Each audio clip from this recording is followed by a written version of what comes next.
¿Qué tal? ¿Cómo les va? Vamos a hacer un repaso de dónde estamos parados hoy en los diferentes papeles. Bueno, el día de hoy tuvimos las elecciones, en un rato vamos a estar en Estados Unidos, ¿no? En un rato vamos a estar teniendo los resultados. Eso está haciendo que, digamos, tenemos dos datos importantes esta semana. Por un lado, las elecciones, que la verdad yo creo que en este caso no es un driver fundamental, porque no cambia mucho. O sea, tenemos dos lecturas, ¿no? Yo lo mencionaba hoy en Trader Pro. Por un lado podemos entender que el Partido Republicano siempre fue un poco más pro mercado, entonces que sería bueno, el mercado tomaría como una buena medida o como un buen resultado que el Partido Republicano gane. Las estimaciones dan que están bastante parejos, pero se entendería que tendría que, o que la balanza estaría hacia el lado republicano. Por otro lado, otra lectura que podemos hacer es que Estados Unidos tiene una crisis en puerta y que está yendo hacia una recesión y que el año que viene muy posiblemente esté en una recesión y tenga que tomar ciertas medidas en las que si el presidente tiene, al ser un país presidencialista, si el presidente tiene más poder, va a ser más fácil si tiene un Congreso a favor que si tiene un Congreso en contra, tomar ciertas medidas, no pro mercado, pero sí medidas que ayuden a aliviar la situación comprometida frente a una crisis, ¿no? Frente a una recesión, digamos, estímulos fiscales, por ejemplo, o estímulos monetarios que quieran hacer, diferentes tipos de estímulos, vamos a dejarlo en esos términos porque todavía falta mucho y si bien podemos imaginar qué van a hacer, porque ya lo han hecho, hay que ver qué es la decisión que se va a tomar. Entonces el mercado en ese sentido podría inferir que teniendo un Congreso en contra se le va a dificultar mucho la tarea para tomar este tipo de medidas, sobre todo que generalmente los republicanos tienden a ser un poco más cuidadosos del déficit fiscal. Entonces, bueno, ahí tenemos dos lecturas planteadas. Mi forma de verlo es que la verdad es que el resultado electoral no debiera mover mayormente la aguja, sino que creo que el IPC que se va a estar viendo o que va a estar saliendo público el viernes es el que realmente está generando la volatilidad en el mercado. Por eso estamos viendo que la volatilidad se sigue incrementando y creo que la vamos a seguir viendo incrementarse hacia el viernes. ¿Qué estamos viendo en términos de volatilidad? Vamos a ver un poco, voy a poner acá la pantalla. En primer lugar vamos a ver el gamma del SPI. Bueno, en primer lugar el precio. El precio, hoy llegaba a la zona de 3.85 y estuvimos en la zona de 3.78, 3.78 y medio.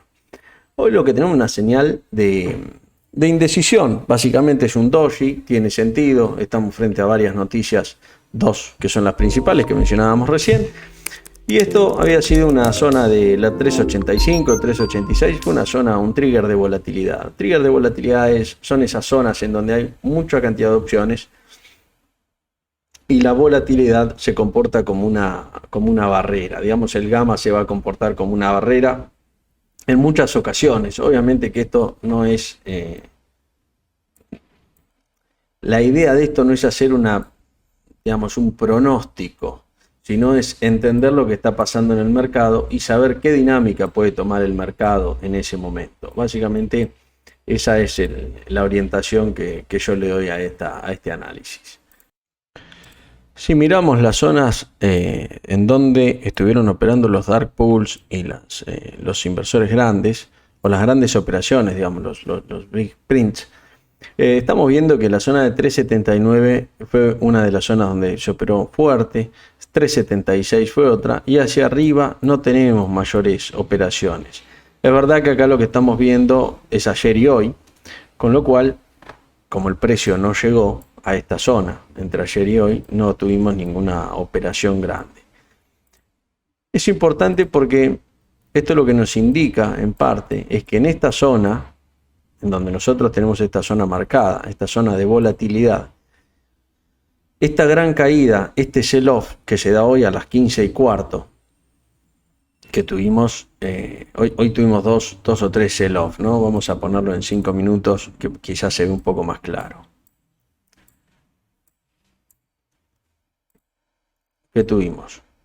Uy, me quedó color blanco. Bueno, acá.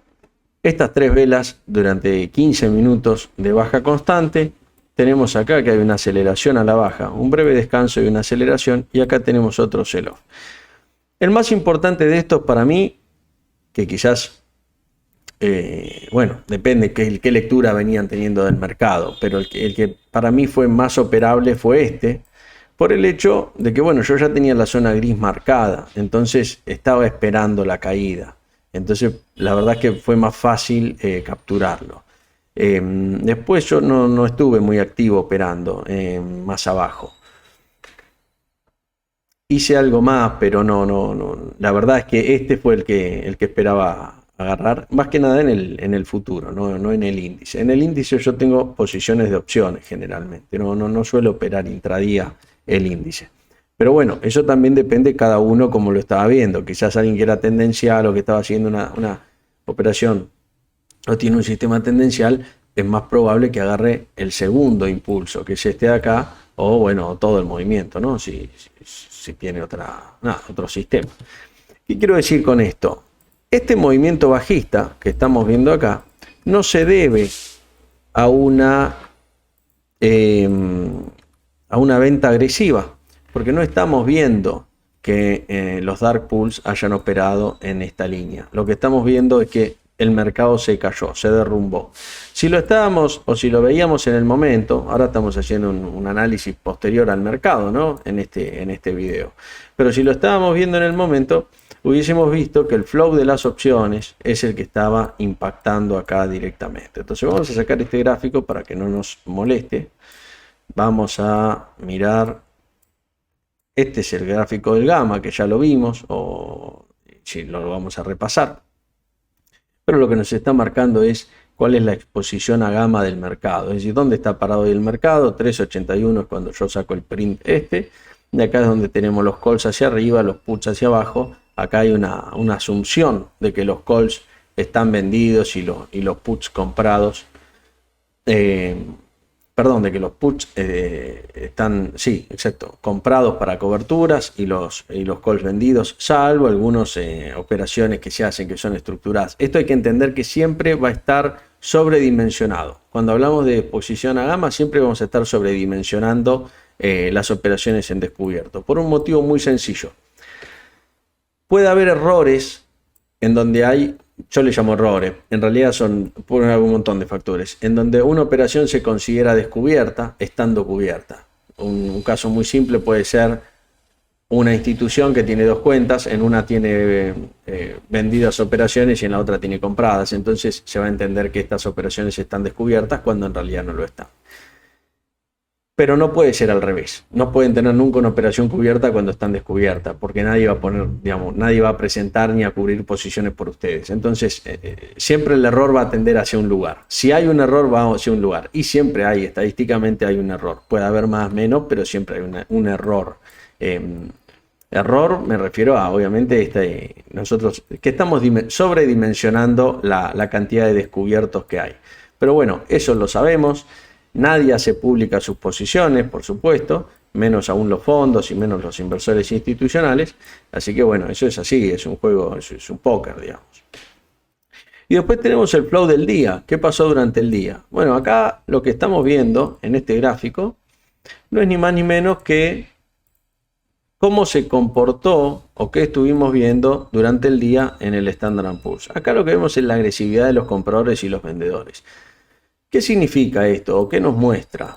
Esto lo que nos indica es... perdón, estoy haciendo un lío con el gráfico. Esto lo que nos indica es... Vamos a hacer una analogía con otro mercado. No sé, cuando una persona va y compra dólares en el banco o donde los compre, o moneda o lo que fuere. Va, compra, ¿quién es el que da liquidez? El que da liquidez es el banco, es decir, el que le pone las puntas. Le dice, mira, yo compro en 150 y vendo en 155, o compro 2.85 y vendo 2.95. Entonces el inversor o el buy side en este caso es el que va y compra y toma la punta vendedora, compra a la punta vendedora y vende a la punta compradora. En las opciones pasa lo mismo. Cuando el inversor quiere comprar, es el market maker que cotiza u otra institución que pone un bid o pone un offer en pantalla o en block. Cuando se hacen esas operaciones, que son por pantalla generalmente, se sale por pantalla y ahí se marca la operación en donde se le pegó o se agredió al bid o se agredió al offer, al ask en este caso. Acá lo que estamos viendo es eso, es la agresión que se dio en el bid, la agresión que se dio en el offer, cuántas veces se empujó el precio hacia abajo, hacia arriba y cuántas veces se empujó el precio hacia abajo. Y lo que vemos acá en el día de hoy es que bueno, hubo muchas más operaciones de puts que de calls. Y por otro lado estamos viendo que hubo muchas operaciones agresivas de venta de bids, ventas al bid. Es decir, esto es flujo alcista. El que está vendiendo al bid es porque está seguro, digamos, a cierto nivel de certeza, de que está haciendo una buena operación. Por eso está dispuesto, vamos a llamarle, a vender al bid o a vender barato. En realidad no es vender barato, sino que el market maker abre la cortina todos los días para capturar el spread de bid y offer. Ese es el negocio de él. Entonces va a poner sus puntas en el bid, sus puntas en el offer y va a esperar que alguien le pegue. Eso es básicamente lo que estamos viendo acá. ¿Qué nos dice esto? Un poco el comportamiento del flujo, de la oferta y la demanda y dónde el mercado está operando. Y lo que estamos viendo acá también es que esto está haciendo un trading de puts, lo que estábamos viendo en otras oportunidades. Generalmente ustedes van a ver que un mercado cuando es alcista y es optimista al alza, lo que tenemos son compras de calls. Eso es muy habitual. Hoy lo que estamos teniendo son ventas de puts, que es totalmente lógico y válido, pero es lo que tenemos que entender, y esto nos lleva al otro gráfico, es que estas posiciones que se acumulan en puts, que nosotros veníamos viendo, vamos a correrlo para acá si vemos mejor, que veníamos viendo cómo desde el 19 de octubre, este volumen, estos son las primas, el monto de primas, cómo venía disminuyendo día a día, ¿no? Si bien había algunos picos, pero venía en una tendencia bajista, hoy podemos decir que esa tendencia bajista se rompió. Que haya un pico de puts, ¿qué significa? Que volvamos a tener un gran interés abierto que nunca disminuyó, pero ahora vuelve a subir, de interés abierto de puts. Es que los rallies de puts son muy agresivos, tanto al alza como a la baja. Ya los vimos y tendríamos que esperar volver a verlos.